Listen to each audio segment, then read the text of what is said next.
walk away enjoying it. We're also working with partners such as Pathways to Prosperity, Northwest Area Foundation, and most recently, we're working with the North Dakota State University in Fargo to develop a class that would be offered as a distance education class, but would be offered here at the reservation.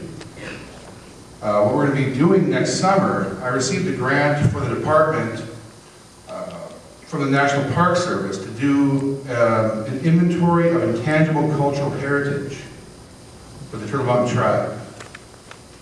What that would be, or what that entails, intangible cultural heritage, is not the ceremonies, the great, medieval ceremonies, things like that. It's the everyday intangible culture that makes us who we are. The foods that we eat, the stories that we tell, the songs that we sing, how we relate to each other, plants that we gather, how we deal with the native world, with the natural world. And the concept behind this project next summer with NDSU is to create an ethnographic field school. Now my background, I have a bachelor's degree in anthropology and history, and my master's degree is in anthropology and ecological anthropology. And so I'm very, interested in how we can look at how we can interact with the environment and how we can bring that forward so we can bring that into the community. So the class that we're going to be creating with NDSU this next summer would seek to survey the community to identify how we pass traditions on and how we retain them, this intangible cultural heritage. A good example is we look at how we interact, how we approach something as simple as trapping, fur trapping. I talked to one of my staff members. I said, okay, who taught you to fur trap? He said, well, my dad did. All my brothers, we trapped to help support the family. I said, how many kids do you have? He said, I have 5 boys. How many of them trapped? I said. He said, well, all of them have trapped, but only a couple of them still do it. I go, well, why not? Well, because they don't need to anymore. They don't need to trap. And right there, you're seeing a loss of culture, loss of tradition. And as we see our young people, like my son here, becoming more into the technological age, they don't go out as much. They don't interact with each other face to face. They don't interact with the natural world around them. Well, sometimes she does, they can chop the wood. But if we can, teach that, or how do we teach that? Who do we teach it to? Another type of example would be things like quilting. People look at that and say it's just an everyday thing, but it's an important tradition. If something as simple as that is passed down generation to generation, and you hope that it continues. But as we have these outside influences coming in and acting upon our families and our youth, then we lose things, and we lose who we are. Language is part of who we are, but everything else that makes us who we are as a people, things we can say, yeah, when I was a kid, we used to do that. And you tell your kids that, but you show them. And that's the idea of this class. We're going to bring students, hopefully from around the state, hopefully local, together to the park. Bring local people who know culture, people who are knowledge keepers, who can speak to the essence of Turtle Mountain Chippewa heritage, and work with the students so that they know what they're looking for. And the idea is to go out into the community and survey people, find out their level of knowledge of the natural environment, of the social environment, and to see where people stand.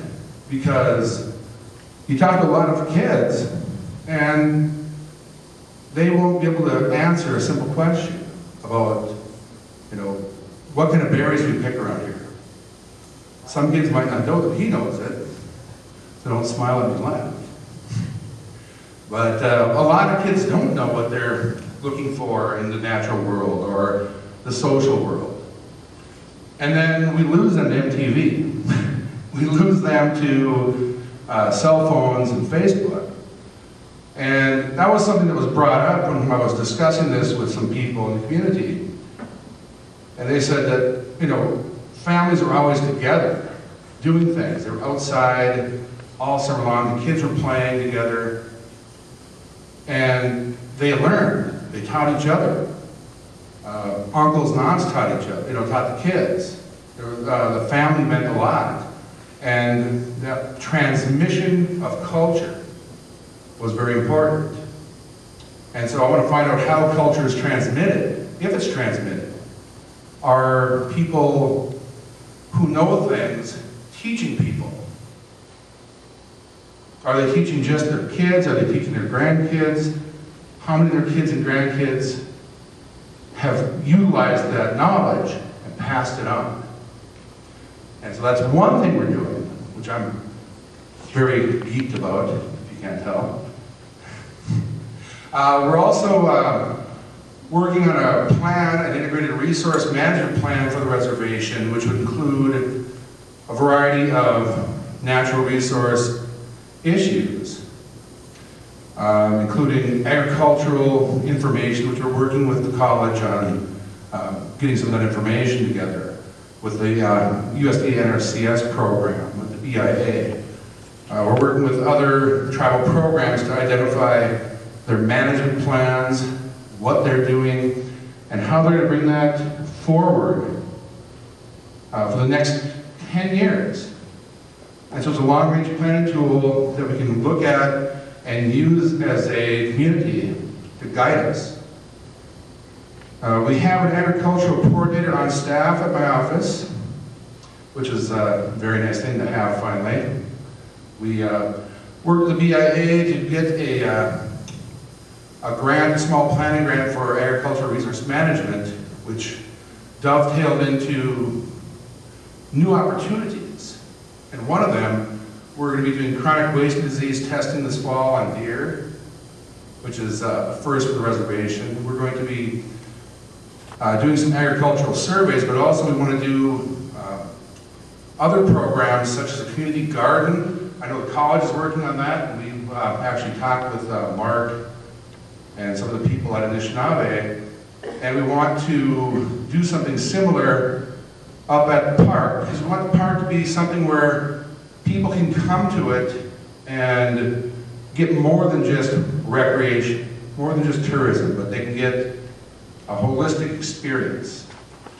And that's where ecotourism comes in, and Leah will definitely discuss a lot about that, and where we can go with that. Our program works with noxious weeds control, with animal damage control. We do archaeological surveys, we do a variety of different things. And I guess one of the things that we also do, which is an untapped resource, is GIS, Geographic Information Systems. We use that to manage land and resources on the reservation. And we have a very comprehensive system. We have data for a variety of resource areas which we can use to help other programs, other agencies to help manage our resources. Bring that forward to where it can make some sound differences for the reservation. That's pretty much the nuts and bolts of it. Leah can step in and give some more. I got a doctor's appointment to go to. Thank you. Thank you.